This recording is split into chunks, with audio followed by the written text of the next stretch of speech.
Good morning. Welcome to Monday's edition of Everything Yesterday This Morning. I have got a lot for you today, so I'm going to go quickly. The House passed a $55 billion package of aid to restaurants and other pandemic-ravaged industries following months of stops and starts. I'm so sorry. Hang on one second. I feel like I'm going to pause like 10,000 times because of my allergies. Okay. They sent it to the Senate for negotiations with a rival bipartisan package that takes a different approach. The nearly party-line vote was 223 to 203, with 6 Republicans crossing the aisle to back the Democrats' bill. 4 Democrats voted no. 7 Republicans who had co-sponsored an earlier version of the bill dropped off after the revised version was released and did not end up voting for the bill.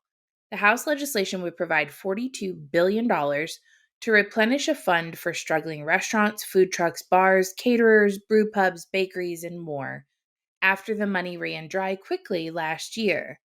The measure would tack on another $13 billion for small businesses that suffered revenue losses of at least 40% during the pandemic, without regard to what industries they operate in, with grants capped at $1 million each.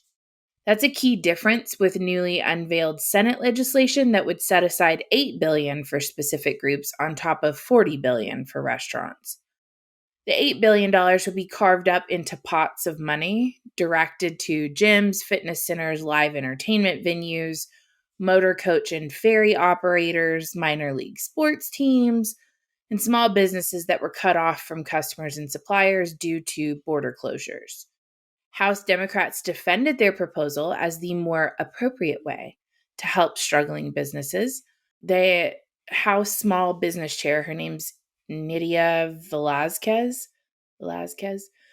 called the new $13 billion fund an industry-neutral relief program for small businesses most impacted by the pandemic rather than picking winners and losers. If Democrats were serious about helping restaurants and small businesses, they would have called for an end to the ever-changing mandates and lockdowns that forced so many small businesses to close their doors. The White House did not request any additional care needs such as antiviral pills, vaccines, testing capacity. The OMB didn't submit a formal statement of administration policy prior to the House debate, as it usually does. But an administration official speaking on condition of anonymity seemed lukewarm to the idea of providing new industry-specific relief. The official pointed to strong job growth and a low unemployment rate, as well as historic amount of relief to small businesses, including restaurants, already delivered. We continue to engage with Congress on ideas for additional targeted relief if needed, the official added. What's really interesting about this is most of the restaurants and small businesses that could have used this money aren't even in business anymore. So it's like too little too late. You probably shouldn't have shut everybody down. U.S. gas storage emptied by exports to Europe and Asia. U.S. gas prices have climbed to their highest level in more than a decade, as strong demand from overseas has emptied storage and left inventories well below average for the time of year despite a mild winter.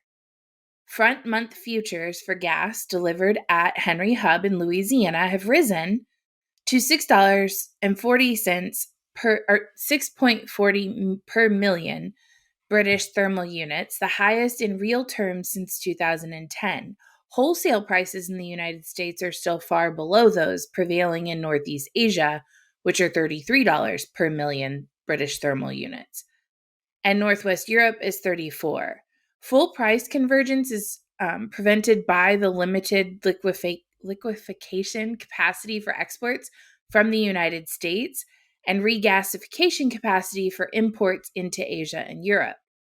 But shortages in other regions and fears of an interruption of supplies for imports are pulling U.S. prices higher via increased demand and prices for LNG.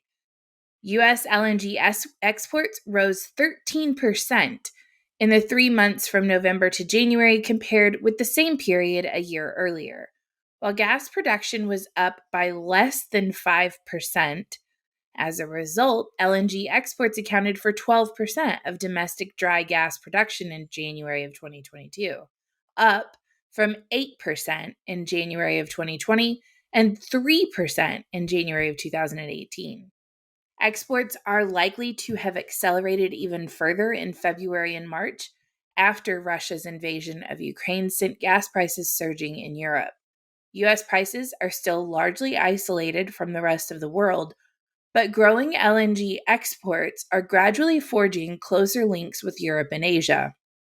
U.S. gas inventories ended the winter at just 1,382 billion cubic feet on April 1st, which is the lowest for the time of the year since 2018 and before that, 2019, and before that, 2014.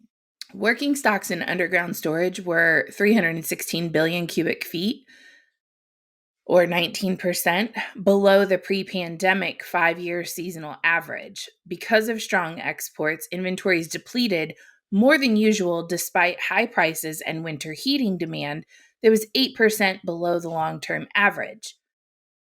Reflecting the low level of stocks, future prices have moved into a strong backwardation, with nearby prices rising to reduce consumption, and exports are encouraging more production. The 1-year calendar spread for Henry Hub futures has steepened into backwardation of more than $2 per million British thermal units, putting it in the 99th percentile for all trading days since 2007. Higher prices have already begun to encourage more drilling, with the number of gas-focused rigs climbing to 138 last week, up from 106 at the end of last year. The number of gas-focused rigs is rising at the fastest rate in 5 years, according to an analysis of rig counts. Increased drilling should keep output growing through the end of this year and into 2023, which will be needed as demand for LNG remains high as buyers in Europe and Asia scramble to replace gas from Russia. Do you ever wonder how much the government really has your best interest in mind when priority is given to exports to sustain foreign countries when you're left footing the bill? Okay, as we discussed last week, Elon Musk is now Twitter's biggest shareholder, but announced last evening he has decided not to join the social media company's board. Musk, who disclosed a 9.2% stake in Twitter just a few days ago, was offered a board seat, and his appointment was to become effective on Saturday. But, quote, Elon shared the same morning that he will no longer be joining the board. Agrawal said in a note on Twitter. Twitter Blue, launched in June of 2021, is Twitter's first subscription service and offers exclusive access to premium features. On a monthly subscription basis, it's available in the United States, Canada, Australia, and New Zealand. In a Twitter post, the head of Tesla, Elon Musk, suggested that users who sign up for Twitter Blue should pay significantly less than the $2.99 a month and should get an authentication checkmark, as well as an option to pay in local currency. Price should probably be about $2 a month, but paid 12 months up front. An account does not get a checkmark for 60 days and suspended with no refund if used for scam or spam. And no ads. The power of corporations to dictate policy is greatly enhanced if Twitter depends on advertising money to survive. Musk also proposed an option to pay with Dogecoin and asked Twitter users for their views. Twitter declined to comment on Musk's suggestions. The company already lets people tip their favorite content creators using Bitcoin. Twitter had said last year that it planned to support authentication for NFTs, and Musk also started a poll on his Twitter, which has more than 81 million followers, asking whether the firm's San Francisco headquarters should be converted to a homeless shelter, as no one shows up to work there. The poll got more than 300,000 votes in an hour, with 90% of the people answering yes. I have speculations about this based off of the way that Elon filed for his shares in Twitter. They were trying to put a limitation on the amount of money that he could invest. I think they were capping him at like 14.9% or something. And if he joined the board. And so I think he decided, okay, well, if you're going to force my hand, I'll just take more of the company and I won't join the board. So the tweet that came out from Agrawal was incredibly contentious. Like you could tell there were some tensions in there because I don't think he expected Elon to not take the board position. So it's going to be interesting to watch how all this plays out. I think too, like let's be real careful here. He's not like the all empowering saving God. So let's just be honest about that. Okay. A couple things. I got to hurry. China makes a semi-secret delivery of missiles to Serbia. Russian ally Serbia took the delivery of a sophisticated Chinese anti-aircraft system in a veiled operation this weekend, amid Western concerns that an arms buildup in the Balkans at the same time of the war in Ukraine could threaten the fragile peace in the region. Media and military experts say Sunday that 6 Chinese Air Force Y-20 transport planes landed at Belgrade's civilian airport early Saturday, reportedly carrying HQ-22 surface-to-air missile systems for the Serbian military. There are fears in the West that the arming of Serbia by Russia and China could encourage the Balkan country toward another war, especially against its former province of Kosovo that proclaimed independence in 2008. Serbia, Russia, and China do not recognize Kosovo's statehood, while the United States and most Western countries do. I mentioned some of the things that are going on in between Serbia and Kosovo. It'll be interesting to watch that one too. Here's the biggest thing for the day. Quietly, over the weekend, Joe Biden announced a new fucking head of the ATF, like who he's nominating.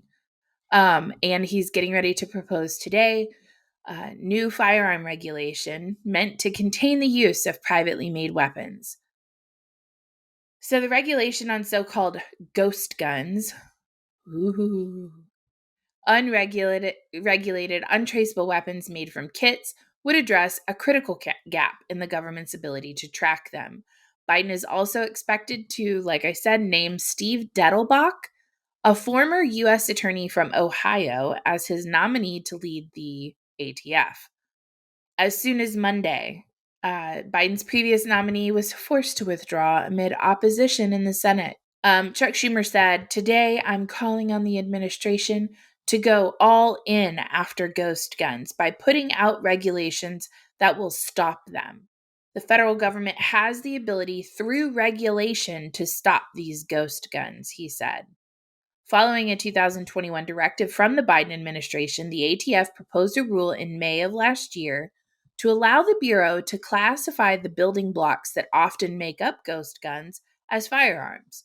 The rule has been winding its way through the federal regulation process since then. The ATF rule addresses a key problem in tracking and regulating ghost guns because certain frames and receivers used to assemble the guns are often purchased online and not classified as firearms by the Bureau. The rule would also require manufacturers who sell parts to assemble ghost guns to be licensed and to run background checks on potential purchasers of the kits used to assemble the products. The Justice Department has also launched a national ghost gun enforcement initiative, which will, quote, train a national cadre of prosecutors and disseminate investigation and prosecution tools to help bring cases against those who use ghost guns to commit crimes. According to the White House, last week, Maryland joined Washington, D.C., and 10 other states, California, Connecticut, Delaware, Hawaii, Nevada, New Jersey, New York, Rhode Island, Virginia, and Washington, in banning or restricting the purchase or use of ghost guns, which are often bought online and assembled at home.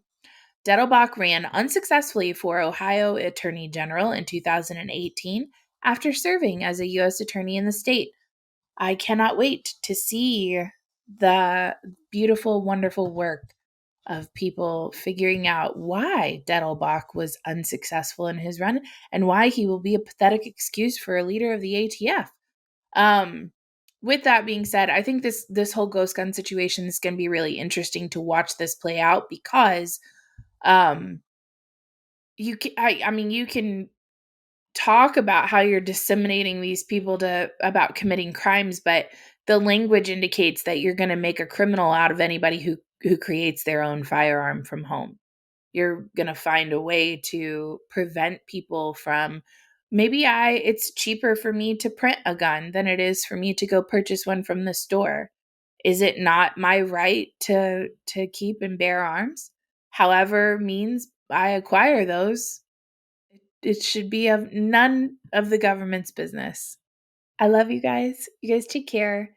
Have a fabulous Monday. I know it's Monday and it sucks, but anyway, like, share, subscribe. You probably didn't even make it to this point in the video, but I hope you did. You guys take care and have a great Monday.